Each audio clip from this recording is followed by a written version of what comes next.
আচ্ছা, এখান থেকে রহিমপুর কবরস্থান কত দূর হবে? কি, রহিমপুর কবরস্থান? হ্যাঁ, সে তো হবে। ওই হেঁটে গেলে ওই ঘন্টা খানেকের মতো লাগবে। তাই রাতের বেলা কবরস্থানে যাবেন কেন? মানে কবরস্থানে না, আসলে ওই কবরস্থানের পাশেই আমার এক আত্মীয়ের বাড়ি, ওখানেই যাচ্ছি। কি, আপনি কি পাগল নাকি? কবরস্থানটা তো ফাঁকা জায়গায়, আশেপাশে কেউ থাকে না। আশেপাশে না তো, ওখান থেকে অনেকখানি যেতে হবে। আমি ঠিক চলে যেতে পারবো, আসছি। আরে শুনুন শুনুন, বৃষ্টিটাও তো বেড়ে গেল, একটু দাঁড়িয়ে যান না। তাছাড়া ঝড়ের যা বেগ, ছাতা হাতে যেতে পারবেন না। হ্যাঁ, তাই তো দেখছি। আচ্ছা ঠিক আছে, একটু দাঁড়িয়েই যাই না হয়।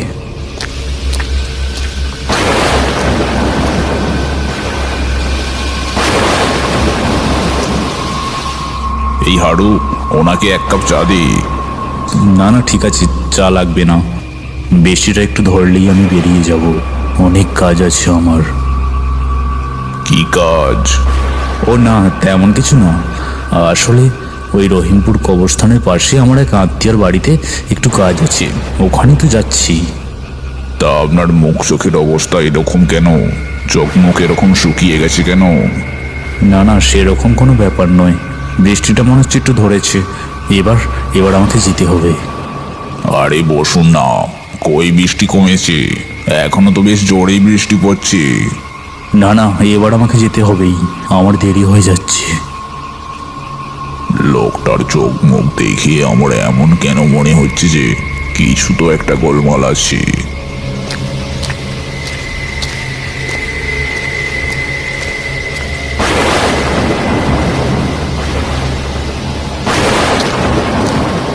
আমাকে যত তাড়াতাড়ি সম্ভব কবরস্থানের কাছে পৌঁছাতেই হবে।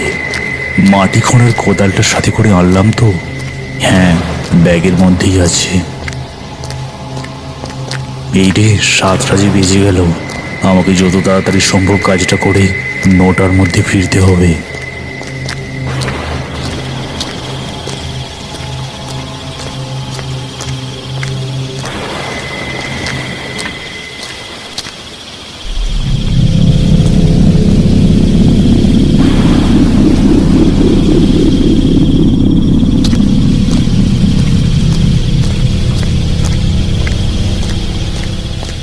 ওই তো কবরস্থান।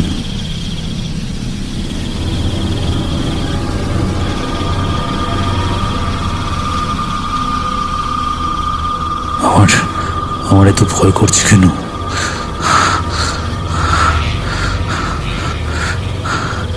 না, ভয় পেলে চলবে না। আমাকে এখান থেকে একটা লাশ কবর করে নিয়ে যেতেই হবে। যাই, তাড়াতাড়ি ভিতরে প্রবেশ করি।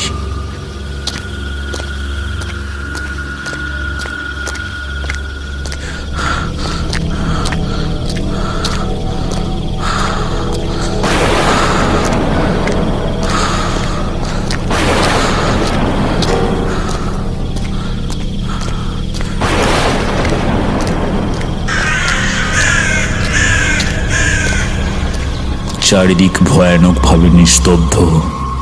কবরস্থানের গাছগুলোর একটা পাতাও নড়ছে না। মনে হচ্ছে আমাদের মনুষ্য জগৎ থেকে এই জায়গাটা যেন সম্পূর্ণ আলাদা।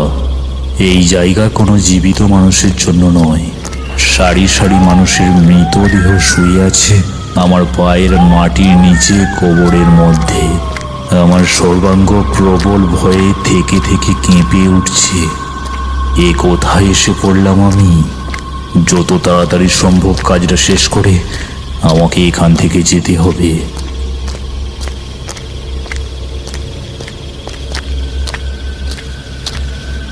এই কবরটা দেখে মনে হচ্ছে কদিন আগেই দেওয়া হয়েছে। এটা খুঁড়লে নিশ্চয়ই তাজা মৃতদেহ পাওয়া যাবে। বৃষ্টি থেমে গেছে। আমি ব্যাগ থেকে কোদালটা বার করে মাটি খুঁড়ে কবর থেকে লাশটা বাইরে বার করলাম।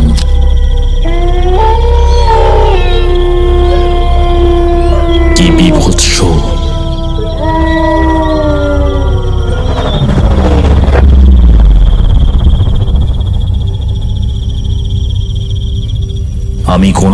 লাশটাকে সাথে করে নিয়ে আসা একটা বস্তার মধ্যে ভরে নিলাম। এবার আমাকে এখান থেকে যত তাড়াতাড়ি সম্ভব যেতে হবে। আমি সামনের দিকে পা বাড়াতে যাচ্ছি, এমন সময় হঠাৎ আমার মনে হলো কেউ যেন একটা বরফের মতো ঠান্ডা হাত আমার কাঁধের উপর রাখলো। ভয়ে আমার সর্বাঙ্গে একটা শিহরণ খেলে গেল। আমি ঘাড় ফিরিয়ে দেখলাম, না, কেউ কোথাও নেই। যত তাড়াতাড়ি সম্ভব আমাকে এখান থেকে যেতে হবে।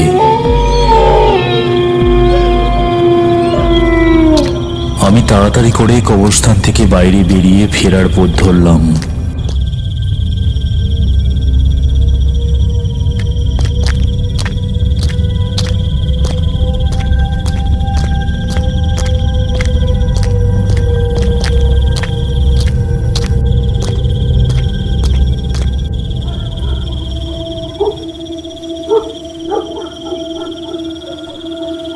কিছুক্ষণ হাঁটার পর আমার মনে হলো আমার কাঁধের বস্তাটা যেন ভারী হয়ে উঠেছে।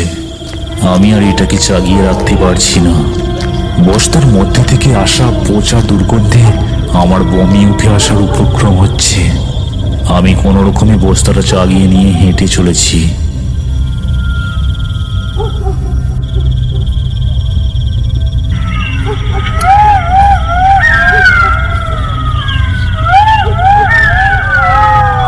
আরো কিছুক্ষণ গিয়ে পৌঁছালাম সেই চায়ের দোকানটার সামনে। দোকানটা বন্ধ হয়ে গেছে। মনে হয় দোকানদার সবেমাত্র দোকানটা বন্ধ করেছে। চারিদিক ফাঁকা, কেউ কোথাও নেই। আমি অতি সাবধানে সামনের দিকে এগিয়ে চললাম। এই যে শুনুন।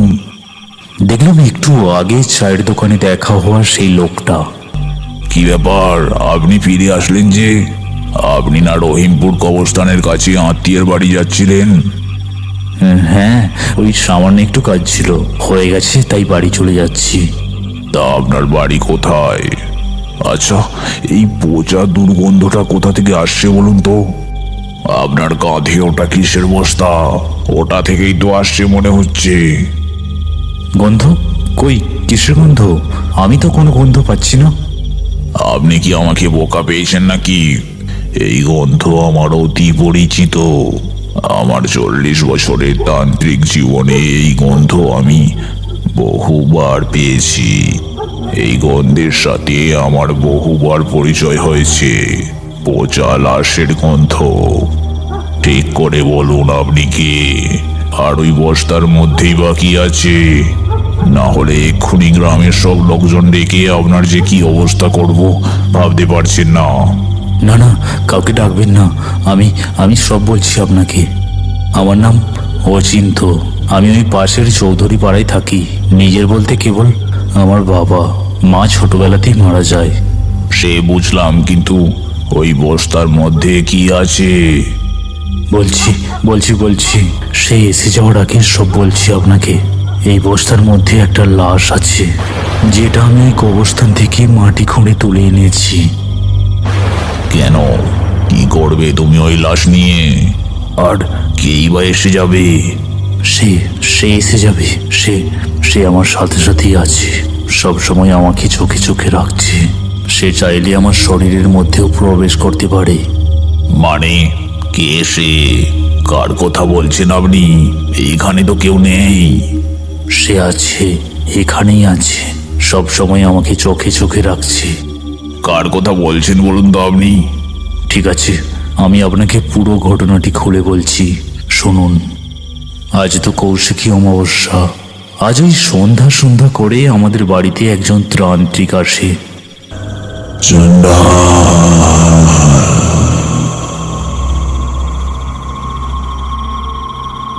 স্বভাবতই আমার বাবা তাকে ভিক্ষুক ভেবে ভিক্ষা দিতে যায়।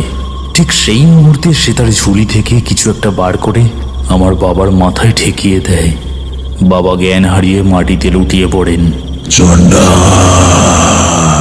আমি তখন দরজার সামনে দাঁড়িয়েছিলাম। আমি দৌড়ে গিয়ে বাবার জ্ঞান ফেরানোর অনেক চেষ্টা করি, কিন্তু ব্যর্থ হই। সেই তান্ত্রিক হাসতে হাসতে আমাকে বলে,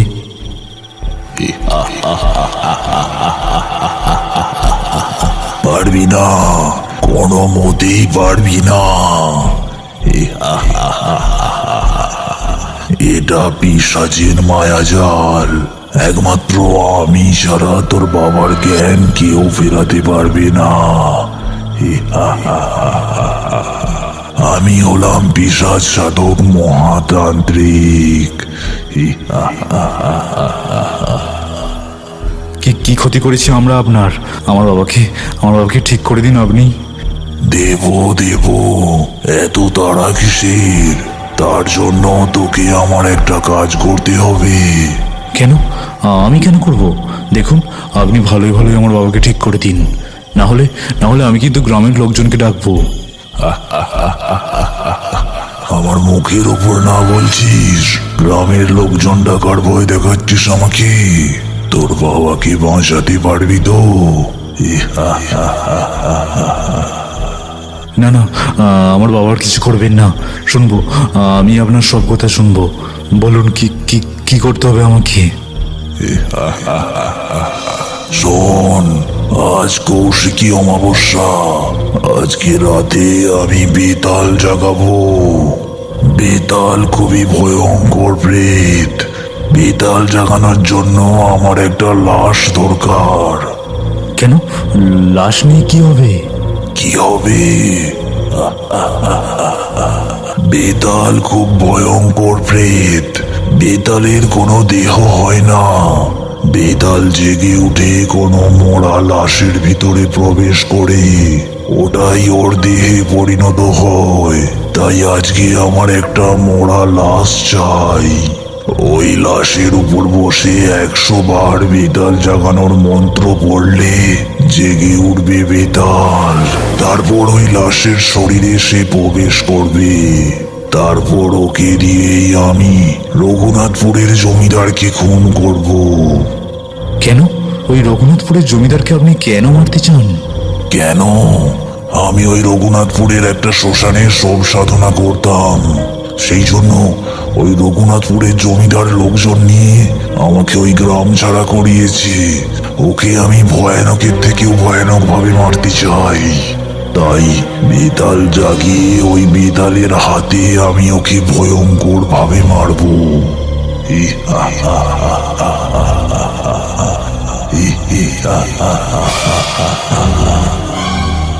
বেতাল জাগানোর জন্য ওই লাশটা তোকেই জোগাড় করে এনে দিতে হবে। আমি লাশ কোথায় পাবো? দেখুন, আমি আপনার এই দুষ্টু বুদ্ধিতে কিছুতেই সায় দেব না। আমি লাশ আনতে পারবো না। আমি পারবো না। ভুলে যাস না, তোর বাবা কিন্তু মৃত্যুর সঙ্গে পাঞ্জা লড়ছে। বেশি দেরি করলে ওর জ্ঞান কিন্তু আর ফিরবে না। শোন, এই গ্রামের পাশের গ্রাম রঘুনাথপুর। ওই গ্রামের শেষেই একটা কবরস্থান আছে, রহিমপুর কবরস্থান। সেখান থেকেই তোকে একটা তাজা লাশ মাটি খুঁড়ে নিয়ে আসতে হবে। আজ রাত ঠিক 9টার মধ্যে। সন্ধ্যা তো পেরিয়ে গেল, এক্ষুনি বেরিয়ে পড়। সাবধান, পালানোর চেষ্টাও করবি না। আমার একজন সঙ্গীকে তোর সাথে পাঠাচ্ছি। ও সব সময় তোকে চোখে চোখে রাখবে। কই? কাকে? এইখানে তো কেউ নেই। তুই ওকে চোখে দেখতে পাবি না। ও মানুষ নয়, প্রেত।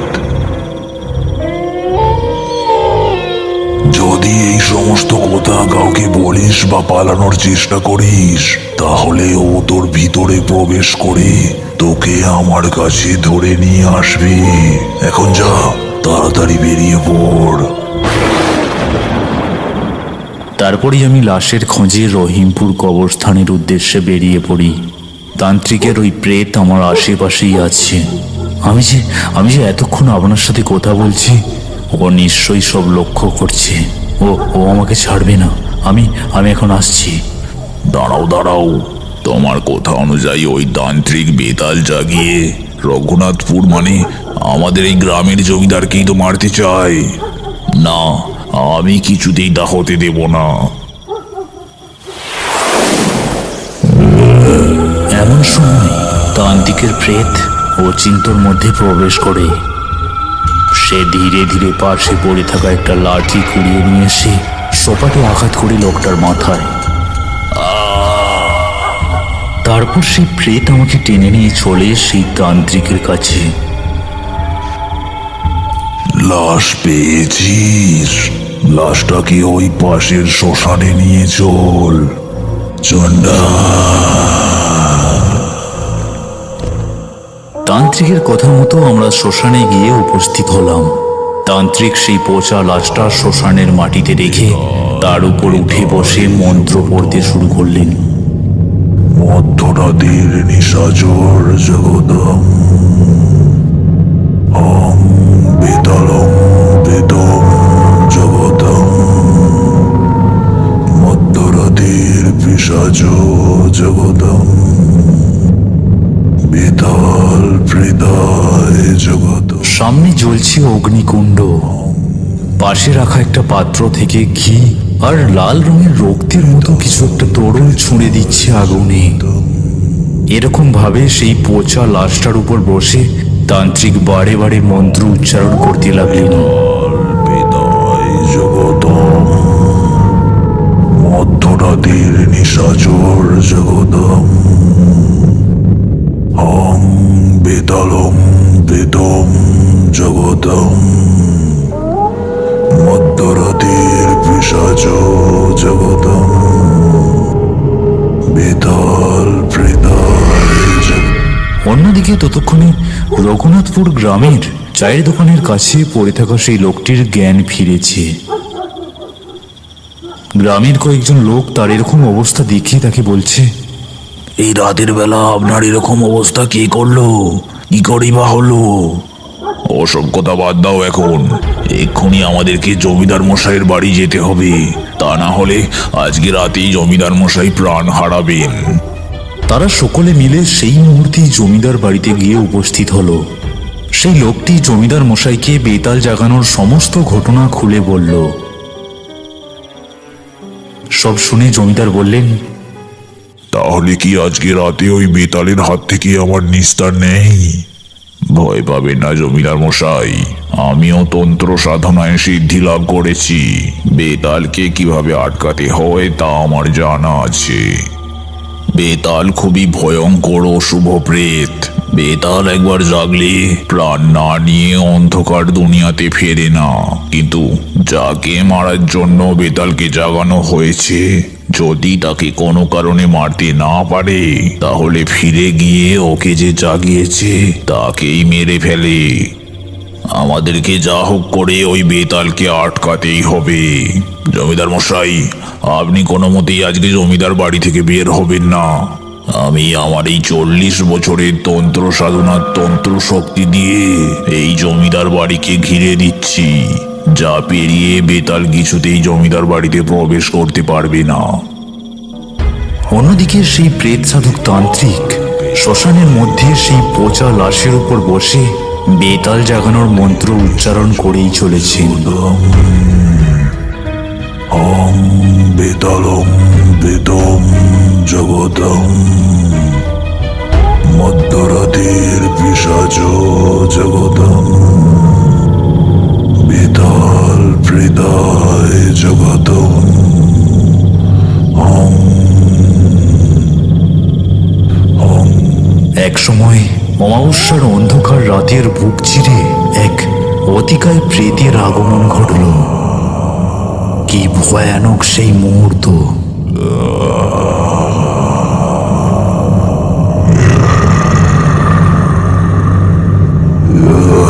তাকে ঠিকমতো দেখা না গেলেও তার তীক্ষ্ণ চিৎকারে আমার হাড় পর্যন্ত কেঁপে উঠল।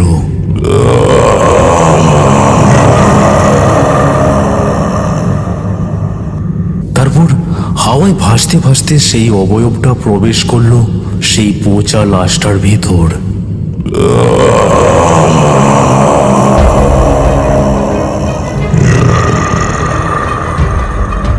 লাশটা উঠে দাঁড়ালো। তার পচা গোলা শরীর থেকে দুর্গন্ধ আসছে। চোখ দুটো লাল টকটকে, ঠোঁটের দুই ক্রস বেয়ে গড়িয়ে পড়ছে রক্ত। চারিদিক একটা বীভৎস দুর্গন্ধে পরিপূর্ণ। কি ভয়ানক!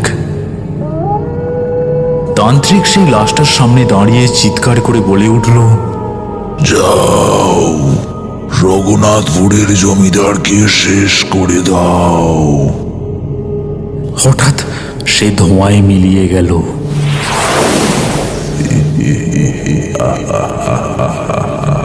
বেতাল চলল জমিদারকে মৃত্যুর দুয়ারে পাঠাতে।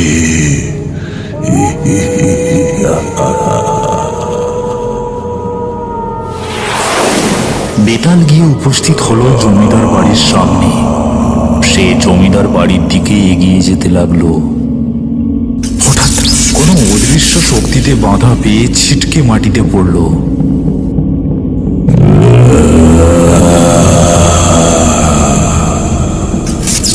সে বারবার জমিদার বাড়িতে প্রবেশ করার চেষ্টা করতে লাগলো।